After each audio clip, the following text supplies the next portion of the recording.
the National Congress of the Chinese Communist Party, the third plenary session, there is one serious document regarding about all those trade practice reform, which is called the Central Committee of the Chinese Communist Party regarding the comprehensive reform, the deepening reforms, the certain decisions. 中共中央对于全面深化改革的若干决定 which is in the 18大三中. So there's already a coming reform, but the U.S. strategy is simply too ignorant. Actually, all the things that demand by the U.S. side is already addressed by the Communist Party then. So if you follow the trend and address that we are helping you to reform your economic system, the Chinese, they will dance together with the U.S. side. So U.S. just play a very low quality and a very poor diplomacy. They can already get something they expect, but they have chosen the wrong approach. This is the exactly I would like to address. Now, ladies and gentlemen, as I say, we have our own stance from Taipei. From our angle, we keep on asking which side we should join. You know, we don't like to live in a world with so uncertain. You know, we should expect something would happen, but this is some struggle for already last for 2 years. So what will be the result? Well, for those people with the wisdom, you make the judgment. Thank you very much.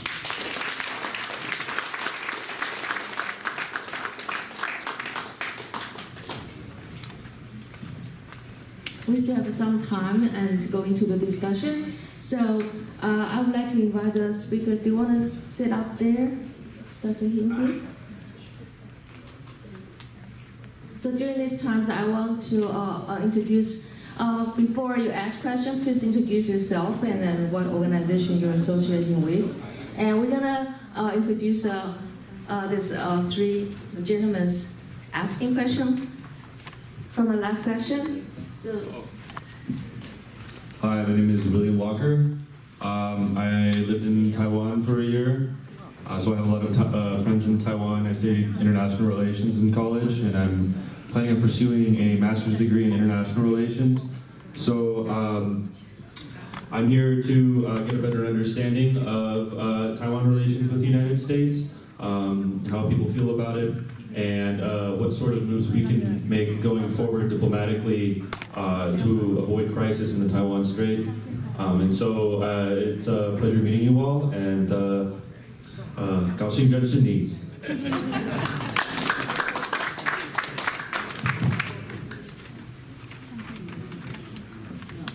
Good afternoon. My name is Edward Liu. I'm a retired San Francisco attorney who has been in practice for 38 years. I often get mistaken for Edward Lau, and I get phone calls from clients from Taiwan who keeps calling me Mr. Lau. My name is Liu, and I am a retired attorney, and I have been following cross-strait relations, not from the perspective of Taiwan or from People's Republic of China or from Hong Kong. I'm neither from Taiwan or mainland China or from Hong Kong. I'm actually from the Nanyang. 我是菲律宾的华人，三代的华人。我会说中文，我的看法跟认同跟很多在座的这个台湾人，中国大陆人呢不一样。I think one of the fallacy of looking at today's globalized world is that we fail to factor in that the Chinese are a very complicated people. You're not just from Taiwan, you're not just from mainland China, you're not just from Hong Kong. There are about 50 million Chinese who are scattered all over the world. And I'm one of those. I speak 5 languages. And so on this point of view, I think American China watchers, like our professor here from University of Missouri, and Mr. Dog, sometimes do not look at the big perspective that Chinese are very complicated, heterogeneous people. I go to Taiwan and I go to mainland China. I'll tell you one thing. I admire the people of Taiwan for the fundamental civility, especially in Taipei.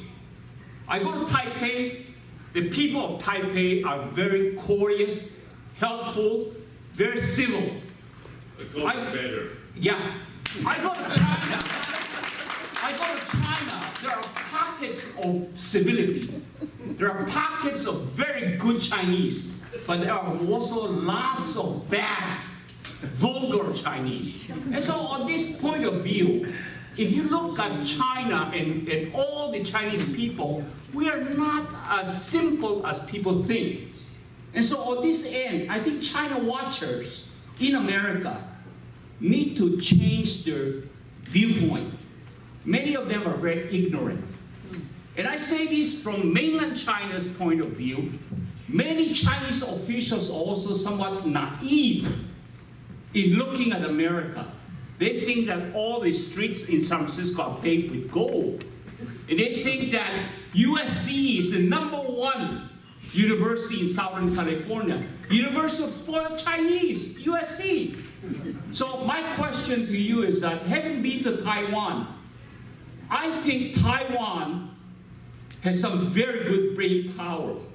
I think in terms of chips, designer chips, memory chips, all your chips company are super, super good. And so on this chip war between China and the United States, I think Taiwan is in the crossfire.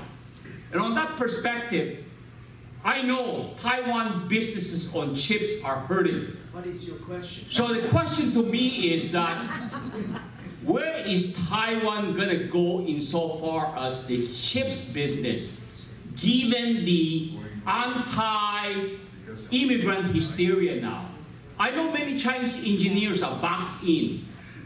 Many of them go back to Asia, and many of them are headed to China. It is anti-China hysteria. I know many engineers from Taiwan are hurt.